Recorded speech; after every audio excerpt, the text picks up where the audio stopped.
Assalamualaikum warahmatullahi wabarakatuh. Bismillahirrahmanirrahim. Alhamdulillah. Alhamdulillahirabbil alamin. Allahumma shalli ala sayyidina Muhammad wa ala ali sayyidina wa maulana Muhammad. Amma ba'du. Saudaraku yang dirahmati Allah, alhamdulillah, senang sekali rasanya kita masih bisa berjumpa kembali di rangkuman tausiah singkat Jamaah Nurul Qalbi. Tak bosan-bosan kami mendoakan kepada penonton setiap channel Jamaah Nurul Qalbi, semoga tetap diberikan kesehatan, baik zahir maupun batin, dilapangkan rezekinya, dimudahkan segala urusannya, dilindungi oleh Allah Subhanahu wa Ta'ala. Dan bagi saudaraku yang sampai saat ini masih terlilit hutang, semoga Allah cepat melunaskan serta dipanjangkan umur kita dalam ketaatan dan kebaikan. Amin. Amin ya rabbal alamin. Penonton channel Jamaah Nurul Qalbi yang dirahmati Allah, menjadi penghuni surga merupakan cita-cita tertinggi bagi setiap muslim di dunia. Dengan kenikmatan-kenikmatan yang disuguhkan kepada kita, banyak dari kaum muslimin yang berlomba-lomba berbuat kebaikan demi menduduki tempat yang abadi tersebut. Berbicara tentang amalan ringan tapi bisa menghantarkan kita ke surga dengan mudah, pernah diceritakan oleh Rasulullah SAW kepada para sahabatnya. Dikala itu, para sahabat sedang duduk-duduk bersama Rasulullah SAW. Tiba-tiba beliau mengatakan bahwa sebentar lagi akan lewat lelaki penghuni surga. Mendengar Rasulullah berkata demikian, alangkah terkejutnya para sahabat, dan mereka disibukkan dengan mengira-ngira siapakah calon penduduk surga itu. Sungguh julukan yang menggetarkan dan membuat tercengang para sahabat Nabi di kala itu. Tak lama kemudian, lewatlah lelaki dari kaum Ansyar yang tak dikenal, tampak sedang membersihkan janggutnya dan basah air wudhu. Tangan kirinya menenteng alas kakinya. Tak ada satupun dari sahabat yang mengenal siapa lelaki asing itu. Lagi-lagi, para sahabat hanya bisa menebak-nebak, apakah dia lelaki itu? Dan waktu pun berlalu bersama pertanyaan yang masih tak terjawab tersebut. Esok harinya, Nabi SAW kembali mengejutkan semua sahabat dengan pernyataannya bahwa sebentar lagi akan lewat lelaki penghuni surga. Lalu datanglah lelaki kemarin dengan tampilan dan posisi yang sama seperti hari sebelumnya, membersihkan janggut dan tangan kirinya menenteng sandal. Begitupun pada hari ketiga, Rasulullah mengatakan hal yang sama. Sahabat Nabi Abdullah bin Amr bin As begitu penasaran dengan lelaki itu. Ia pun menyusun rencana untuk mencari tahu amalan apa yang sebenarnya lelaki itu lakukan, sampai-sampai ia dikabarkan menjadi penghuni surga oleh Rasulullah SAW. Abdullah bin Amr kemudian mengikuti lelaki itu, dan bertamulah ia di rumahnya. Ia katakan saja bahwa ia sedang ada masalah dengan ayahandanya, dan ia pun berjanji tidak akan pulang ke rumah selama 3 hari. Oleh karena itu, ia terpaksa mencari tumpangan untuk menginap.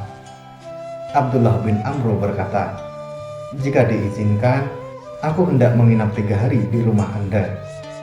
Lelaki itu pun menjawab, "Silakan." Sejak saat itu, sibuklah Abdullah bin Amr melakukan pengawasan. Ia terjaga di malam hari. Mungkin lelaki itu sedang khusyuk sholat tahajud. Ia mengendap-endap sampai tidak tidur. Tapi siapa sangka, rupanya lelaki itu tidur saja sepanjang malam. Masih dalam penasarannya, Abdullah berharap ada sesuatu yang ia dapatkan di 2 malam berikutnya. Tapi juga masih tidak mendapat apapun. Sampai akhirnya di hari ketiga, saat ia sudah nyaris menganggap remeh amalan lelaki itu, ia berterus terang, "Saudaraku, sesungguhnya aku tidak ada masalah apapun dengan ayahku. Hanya saja, aku mendengar Rasulullah selama 3 hari berturut-turut di dalam satu majelis. Beliau bersabda, sebentar lagi akan lewat lelaki penghuni surga." Selesai beliau bersabda, ternyata yang muncul 3 kali berturut-turut adalah engkau. Aku hanya penasaran, amal apa gerangan yang membuatmu disebut Rasul sebagai lelaki penghuni surga? Kemudian lelaki Ansyar itu menjawab, demi Allah, tidak ada amalku selain yang kau saksikan. Abdullah bin Amru sudah beranjak hendak pulang dengan kekecewaannya. Namun tiba-tiba lelaki itu berkata, mungkin ini, aku tidak pernah memiliki rasa benci kepada sesama muslim, dan aku tak pernah dengki dengan sesuatu yang Allah berikan kepada seseorang. Mendengar jawaban dari lelaki tersebut, mata Abdullah bin Amru lantas berbinar dan terkesima. Dalam benak Abdullah bin Amru berkata, ternyata amal itulah yang membuat lelaki ini mencapai derajat calon penghuni surga, sebuah amalan yang sulit kami tiru. Saudaraku yang dirahmati Allah, syarat untuk menjadi penghuni surga sebetulnya tidaklah sulit, dan salah satunya dengan menghindari sifat dengki. Karena sifat dengki merupakan salah satu sifat di mana seseorang membenci kenikmatan yang Allah berikan kepada orang lain dan ingin agar orang tersebut kehilangan kenikmatan itu. Kalau kita boleh jujur pada diri kita sendiri, apakah sifat dengki ini sudah hilang pada diri kita? Apakah saat melihat orang lain mendapatkan nikmat lebih dari Allah, kita masih punya pikiran supaya kenikmatan itu segera dihilangkan oleh Allah dan berganti yang buruk? Ketahuilah wahai saudaraku, apabila kita masih terpikir demikian, itu artinya kita masih mempunyai sifat dengki kepada sesama muslim. Dari hal sepele inilah yang insya Allah mempersulit diri kita sendiri untuk menjadi penghuni surga. Oleh sebab itu, perbanyaklah bersyukur dengan apa yang diberikan Allah kepada kita. Dan doakan saudara kita yang sedang diberikan nikmat lebih dari Allah itu dengan doa yang baik-baik. Siapa tahu dengan begitu, Allah berkenan menambah nikmat kepada kita dengan nikmat yang tak pernah kita sangka akan mendapatkannya.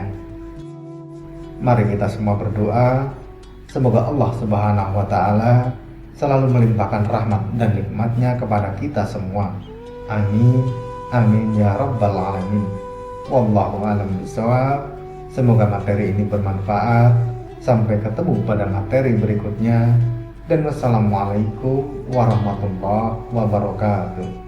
Astaghfirullah rabbal baraya, astaghfirullah minal khataya.